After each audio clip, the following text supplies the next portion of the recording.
Donald Trump better hope that he can continue to cut deals in his trade war, the ridiculous deals that he has with Canada and Mexico. He better hope that he gets a deal with China, not because that way the American people won't be hurt. I don't think that he loses sleep over that, but because he potentially is at risk if the trade war does get worse. Take a look at this.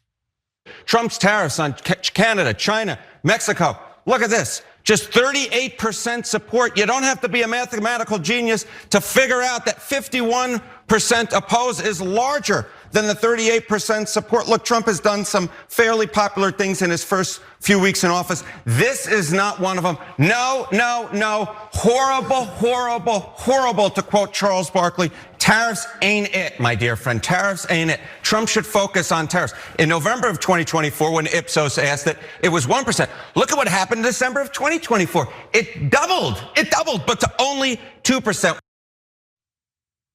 Yeah, this isn't what people want him to be focusing on, and this is what he's focusing on. While Elon Musk is dismantling the government, Donald Trump is talking about tariffs and getting basically nothing in return. And it was 38% support this trade war, 51% oppose. And to be clear, I could be wrong. The country always finds ways to get worse than I thought it could.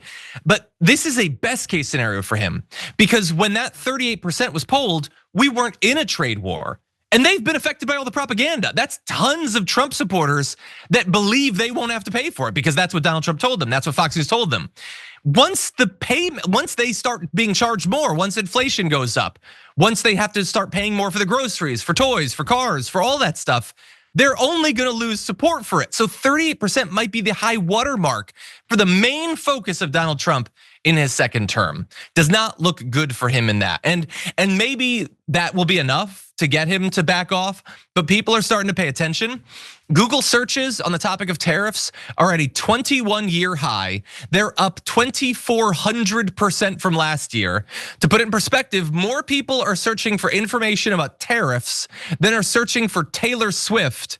And it was Grammy season when those numbers came out. And this is a pretty wonky government topic, and we haven't even seen the effects of it.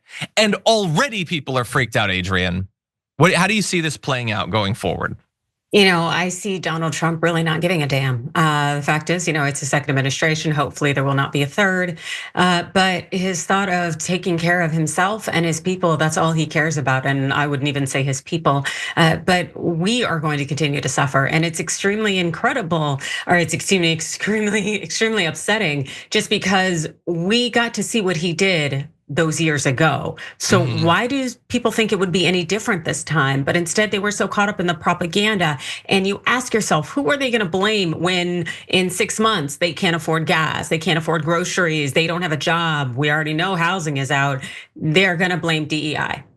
But still, they're gonna be in the terrible situation that they're in. And really, it'll just be their own making.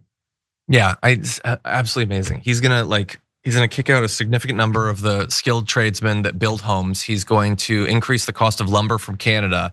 And when people can't afford to buy a house, he's gonna be like, black people. Yeah, exactly. And there will be some conservatives like, yeah, black people. Now that I think of it, absolutely. That's probably what it is. Anyway, we are unfortunately a pretty pathetic society in a lot of ways. Members make a difference here at TYT. You help make the show happen, and we see you in the chat with your loyalty badge. Click the join button to become a member today.